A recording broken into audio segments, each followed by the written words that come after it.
Hare Krishna. I am Radhika Pyari Devidasi, and this is the continuation of the Mahabharata series retold by Krishna Dharma Prabhu. Part 2, Chapter 3, Into Position. Early the next morning, Yudhishthira made his final preparations. His spies had reported to him everything that had taken place in Duryodhana's tent the previous evening. Anxiously, he said to Arjuna, "You have heard how Bhishma claims he can slay our enemy in 1 month. Drona has said the same. All the Kaurava heroes have stated their determination. Karna even suggested that he could defeat the armies in 5 days. Tell me, O Falguni, how long you think it would take you to kill them?" Arjuna glanced across at Krishna. The Kuru warriors are all high-minded heroes who are expert in wielding weapons. But do not be anxious, dear brother. Our enemies will not have the chance to slay us. I say truly that, with Krishna's aid, I can uproot the 3 worlds in a moment. I possess Shiva's personal weapon, which alone is capable of annihilating the creation. None of the Kauravas know this weapon. Of course, it would not be proper for me to use it against them, but there will be no need. We shall gain victory by the mere strength of our arms. Arjuna indicated the many kings present with a sweep of his hand. Besides me, you have numerous heroes on your side. By ranging among the enemy ranks in our chariots, we will soon cause great destruction. Of course, we also have you, O king. Surely, whoever you cast your angry glance upon will immediately be consumed like dry leaves in a fire. I do not see how the Kauravas can win this war. Comforted, Yudhishthira continued to arrange for the first day's battle. His commanders surrounded him, clad in armor. All had been purified by sacred rituals and had bestowed wealth upon the Brahmins. With their ornamented swords swinging by their sides, they left the tent one by one to lead their respective divisions into position. The early morning sun rose to reveal the vast Kurukshetra field covered by the 2 armies. They seemed like 2 great oceans drawn against one another. The sound of the armies filled the heavens like the low rumbling of clouds in autumn. When everything had been finalized, Yudhishthira himself left the tent, followed by his brothers and Krishna. On all sides, they saw cheerful troops preparing their weapons and chariots. As the Pandavas and Krishna mounted their cars, crowds of Brahmins praised Yudhishthira and offered prayers to Krishna. According to their battle plan, the Pandava army arranged and rearranged itself in different formations, moving their leading warriors about the field and confounding the Kauravas. In response, the Kauravas also moved their divisions about in various ways so that the Pandavas would not easily see their plan of attack. As the 2 immense armies maneuvered around the field, a huge dust cloud rose into the sky, screening the morning sun. The thousands of elephants made the earth vibrate as they moved across the field, resembling dark clouds. The formations of chariot fighters with their polished golden cars seemed in contrast to the elephant divisions like clusters of brilliant luminaries in the night sky. Behind both armies, their encampments stretched for miles, looking with their rows of tents and shops like 2 large towns. They were bustling with cooks, servants, and tradespeople going about their business. All the warriors had left for the battle, which would last until sunset. Gradually, the 2 armies closed on each other. Hundreds of thousands of conches filled the air with their blast. The beating of drums and blowing of trumpets created a cacophony of sounds, which mixed with the elephants' majestic cries. Countless banners fluttered from chariots, appearing like waves of bright colors amid the assembled troops. The commanders of the 2 sides met to agree on the rules of the battle. Warriors should only fight with equals and with equal weapons. None should strike another without warning, but should first challenge him. One who surrendered or one fleeing from the fight should never be struck down.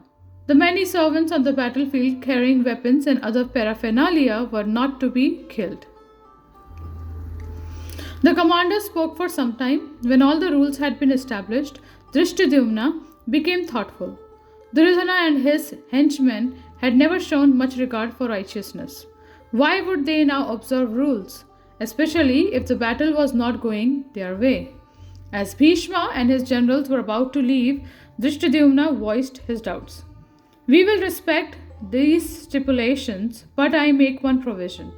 If the Kauravas forget our agreement and fight without respect for the rules, then we too shall adopt whatever tactics we deem appropriate. We will not, however, be the first to break the conditions. So be it, Bhishma replied.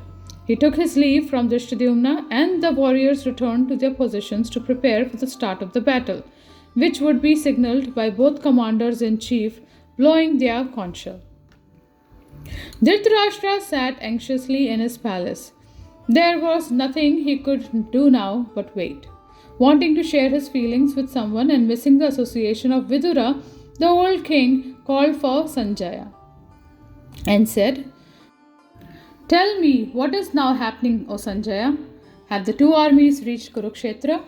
Destiny is more powerful than all of a man's endeavors. Even though I tried to restrain my son, aware as I am of the horrors of war, I was unsuccessful. Why was that, O wise Sanjaya? Although I can see Duryodhana's folly, still I have not been able to stop him. Surely this war has been divinely ordained. Besides, it is always honorable for a Kshatriya to die in battle. Sanjaya felt he did not have much more to say. He had tried many times to point out how the blame for the disaster facing the Kurus rested not only with Duryodhana but with the king himself, yet the king seemed unable to admit it. O king, surely a man who meets with calamities as a result of his own acts should not blame either the gods, destiny, or others. Each of us receives the just results of our own actions. O leader of the Kurus, you have failed to act virtuously. The Pandavas have borne your son's persecution, always hoping that you would deliver justice in the end. But you have not done so. Now all that is left is for you to hear of the Kuru heroes being slaughtered. As Sanjaya spoke, Vyasdev suddenly entered the chamber. The rishi, who could see past, present, and future, said, O great king, your sons and all the other kings have now arrived at the end of their lives. They have assembled for battle and will all kill one another. Remembering the changes that are inevitably brought about by time, do not grieve. O child, if you wish to see the battle, I will give you the ability. Dhritarashtra sighed. I do not desire to see my sons die, O great sage. Simply let me hear of the battle. Then I shall bestow the ability to see upon Sanjaya, Vyasdev replied. By my grace, he will be able to see everything that takes place at Kurukshetra.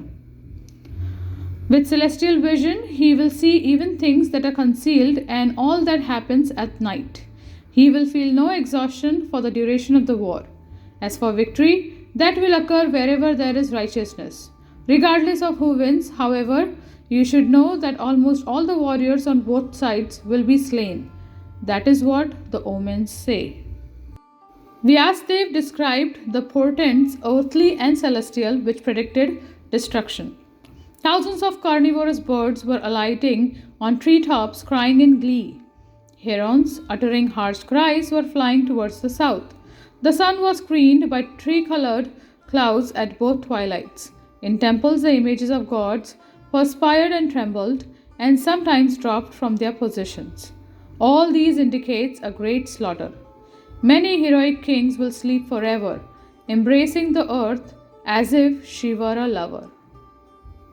Vyasdev also described how the planets were aligned in malefic formations. After speaking for some time, he concluded, Know that these signs point towards an annihilation of the Kshatriyas. There can be no doubt. Dhritarashtra lifted his face towards the rishi. Surely this war has been divinely ordained. O sage, will not all the Kshatriyas attain the regions reserved for heroes, thereby experiencing unending happiness? By giving up their lives in battle, certainly they will achieve fame in this life and joy in the next. Vyasdev did not answer immediately. He concentrated his mind in meditation and then replied, Time destroys the universe and all its creatures. Nothing in this world lasts forever. Only virtue lasts along with the soul when all else has been destroyed. Therefore, point your sons to the right path. All of you should follow Krishna's will. That eternal being has personally shown virtue's proper course. But you did not accept it. The slaughter of men, especially kinsmen, can never produce good. The Vedas always condemn it. You are still able to prevent what is about to transpire, my son. But you do not because you are attached to the kingdom. Your virtue is quickly fading. You have allowed your son, who has been born as death personified for your family, to lead the Kurus to ruin. Dhritarashtra hung his head as his father continued to criticize him in strong words, his voice breaking the still silence of the empty chamber. What is the value of a kingdom gained through sin and earning only sin, O king? Protect your good name and your virtue. You will then be able to attain heaven. Let the Pandavas have their kingdom and let the Kurus have peace. Dhritarashtra was embarrassed before the sage. His pathetic voice pleaded in reply, O Rishi of immeasurable power, your words are without fault. I also know what you know. Please believe that I am not inclined towards sin. My sons will not obey me. I have tried my best. Do not forsake me. You are able to protect my fame and virtue. See me as an ordinary man whose intentions are good but whose power is limited. O Great One, you are the respected grandfather of all the Kurus. Be gracious to me. Vyasdev could understand that there was nothing more he could do to help the Kurus. He stood up to leave. O King, I am leaving. Is there any last thing you desire to hear from me? Yes, there is one thing. What signs portended victory for an army? The king still hoped that somehow his sons might emerge victorious. He wanted to know if there were any indications of it. After all, the Kauravas' forces were almost twice the Pandavas. Vyasdev told him which omens indicate victory. Understanding Dhritarashtra's mind, he said, the size of an army is of little consequence. Indeed, a large army which is broken and rooted is difficult to regroup. More important is the courage and camaraderie of the soldiers. Even 50 well trained men who do not retreat and who know each other well can defeat an entire army. Victory in any battle is always uncertain. Therefore, it is always superior to negotiate for peace. The result obtained by negotiation is best. That obtained by disunion is indifferent, and that obtained by war is the worst. Even the victors suffer heavy losses. The rishi then took his leave, the sound of his wooden sandals on the marble floor echoing through the chamber. Dhritarashtra sighed repeatedly as Sanjaya began to describe what was happening at Kurukshetra. On the battlefield, Yudhishthira spoke with Arjuna. In comparison to the enemy, our troops are but few. In such cases, Brihaspati has recommended the needle formation. Quickly array our forces in this way, O Dhananjaya, or in any other way you see fit. Arjuna stood before his brother, clothed from head to foot in impenetrable armor. In his hands he held the Gandiva, which gave off an iridescent glow. Nearby stood his fire-colored chariot, with Krishna holding the reins of his pure white horses. He looked at Yudhishthira, who shone in his own brilliant armor and jeweled helmet. I will arrange our forces in the unassailable Vajra formation, which Indra designed. I will station Bhima at the head. Simply upon seeing him, the enemy will flee like so many terrified animals seeing a lion. There is no man who can even cast his eye on Vrikodara when he is enraged. He will be our shelter as Indra is the shelter of the celestials. Arjuna mounted his chariot and set out to make the arrangement.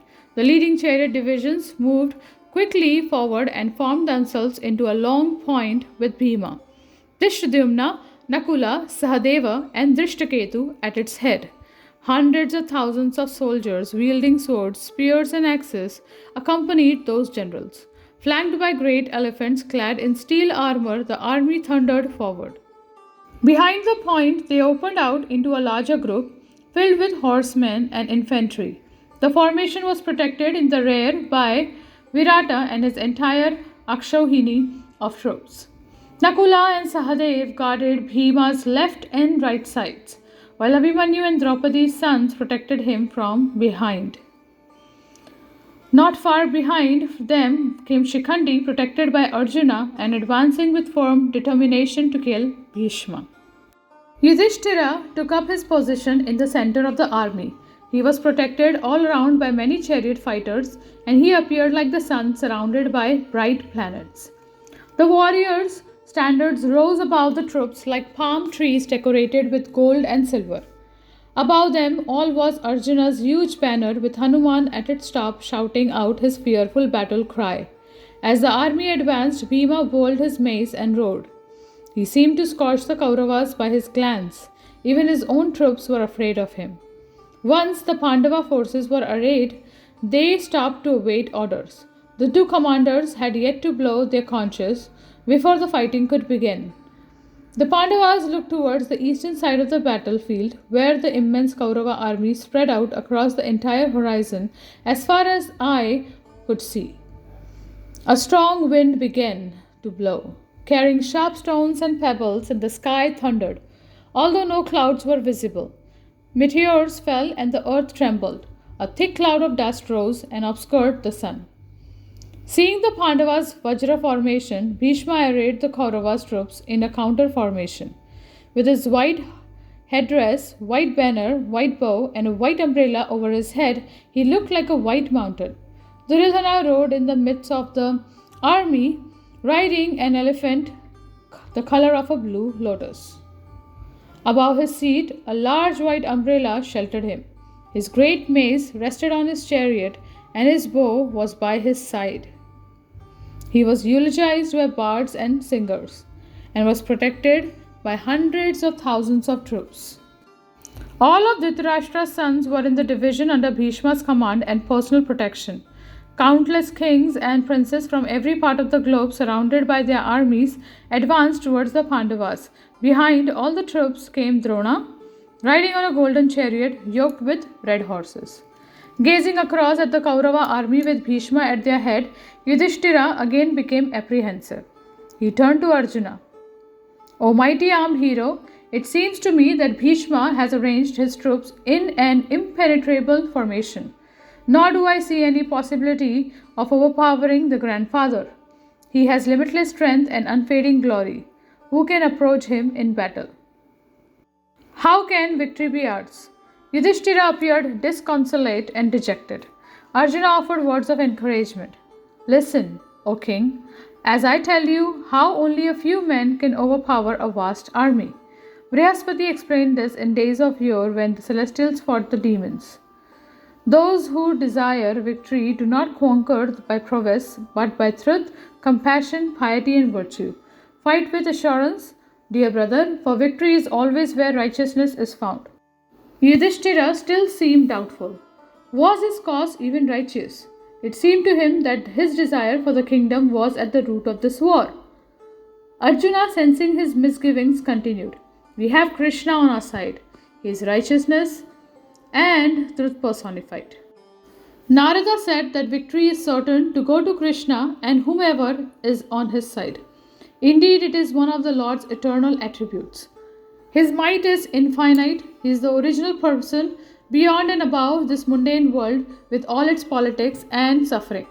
I do not see the cause for your sorrow when that Lord of the Celestial is on your side and wishing you success. Thinking of Krishna, Yudhishthira felt pacified. He looked at his troops. It is exactly as you say, Arjuna. Krishna desires this conflict, and thus we should not hesitate. Tell our men to fight to the best of their power with fairness and with the desire to attain heaven. Yudhishthira then distributed charity to the numerous Brahmins who had accompanied him on the battlefield.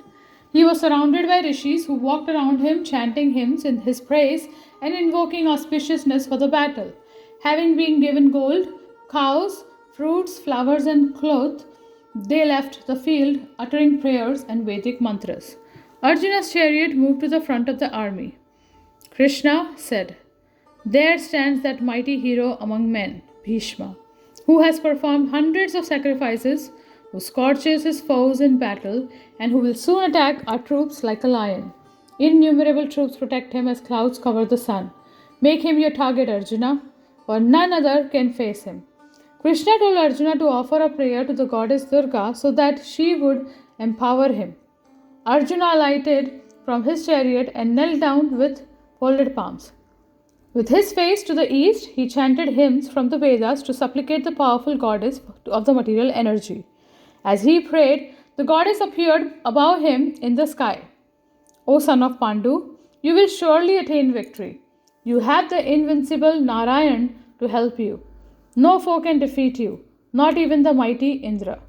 Durga vanished and Arjuna rose to his feet. Considering himself blessed, he remounted his chariot with a joyful heart. Seeing that both armies were in position and waiting for the battle to begin, Bhishma raised his conch and sounded a great blast.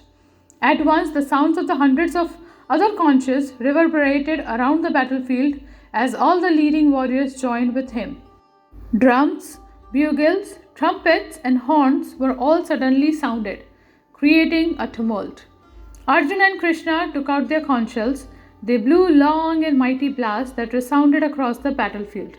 Bhima, the twins, and all other leading Pandava fighters also sounded their conch shells.